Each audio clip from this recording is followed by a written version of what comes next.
history fans around Canada and United States of America. Thanks for tuning in to History Night in Canada. Here with PJ Stock. My name is Don Cherry. How are you doing, PJ? I'm doing good, Don. That's great to hear. PJ, why don't you tell us a bit about yourself? Yes, Don. I went to school at McGill University. I got a PhD there in U.S. history, and now I'm a teacher at Cornell. All right, PJ, that's great. We'll try to put our audience in context here. Why don't you tell us what we're going to be talking about today? I will talk about the Texas expansion in the 1800s. I will sift from the independence of Mexico all the way through to the Mexican-American War. All right, that's great stuff, PJ. Thanks. So to further elaborate, I'll do a timeline that you provided me.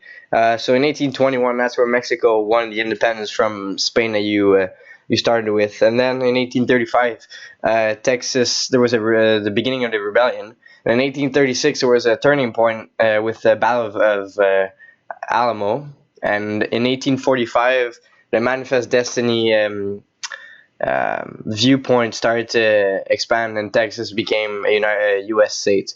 And from 1846 to 1848, Mexican-American War began, and that's where we're gonna end off. So yeah, that's pretty accurate. Yeah, my boy Don. Thanks, PJ. Thanks for your opinion.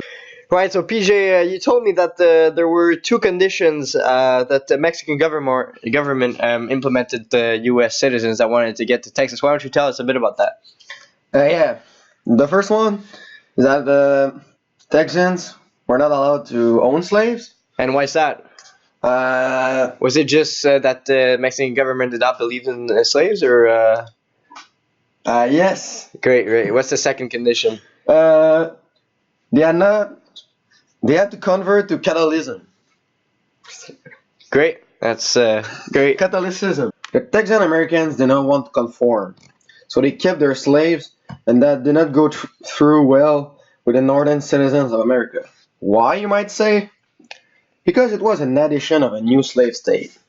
And PJ, tell me, why was the addition of a new slave state not good for the United States of America, or more precisely, the northern citizens of the United States of America? It was not good for the northern citizens because the creation of a new slave state would render Congress unbalanced between free and slave states.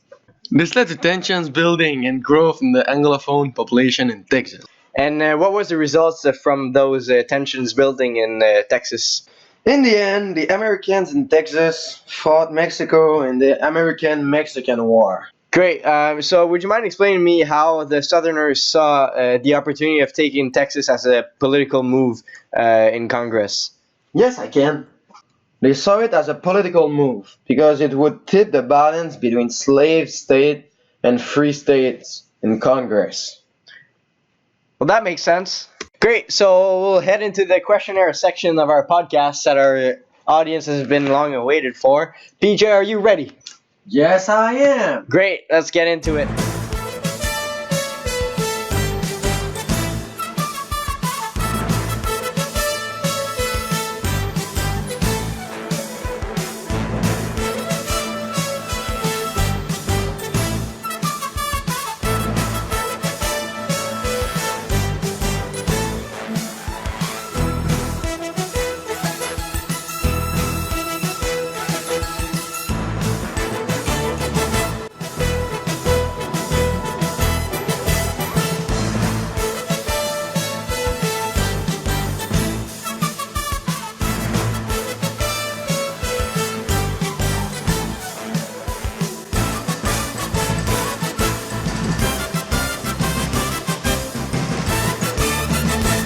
All right, ladies and gentlemen, first question. Why did Mexico want Americans to settle in Texas?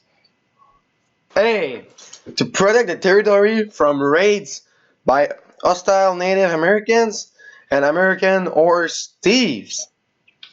Or B. To bring manufactured goods to Mexico.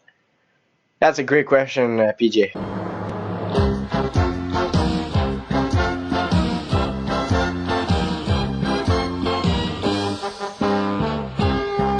The answer is A. To protect the territory from raids by hostile Native Americans and American horse thieves. That's great. So we'll move on to the second question. Why did Americans want to settle in Texas? A. To remove barriers from Western settlement. Or B. To take advantage of the offers of cheap, fertile land. Or C. Desire of wealth.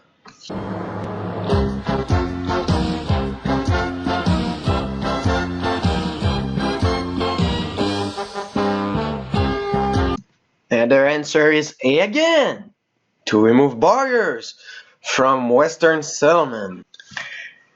Right, so we'll move on to the third question. What brought American settlers into conflict with the Mexican government? That's a great question, PJ. Why don't you tell us the choices?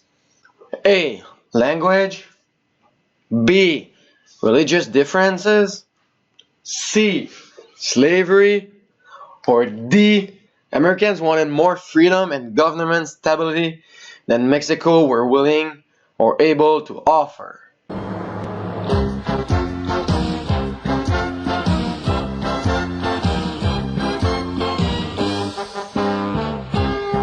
All right, PJ, why don't you tell us the answer? The answer is D. Americans wanted more freedom and government stability than Mexico were willing or able to offer. Moving on to the fourth question, PJ, why don't you tell us what happened at the Alamo? A. Santa Anna's troops laid siege to the mission for 12 days. Or B. Mexican troops finally scaled the walls and killed nearly all Texans defenders. All right, PJ, what happened at the Alamo? What was the answer? The answer is B. Mexican troops finally scaled the walls and killed nearly all Texan defenders. All right, so we'll head on to the last question. PJ, why were the United States at first reluctant to annex Texas? A. Northerners opposed slavery. Or B. Northerners objected annexation of another slave state. Great, what was the answer, PJ? The answer is B. Northerners objected annexation of another slave state. Well, that's great stuff. That will conclude this segment of our quiz.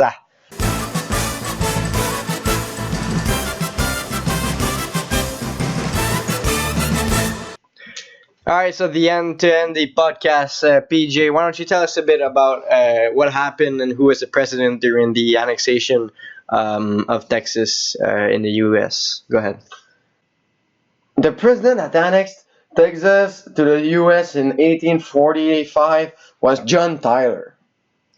He was able to win the presidential election of 1844 due to his point of view on the slave state issue.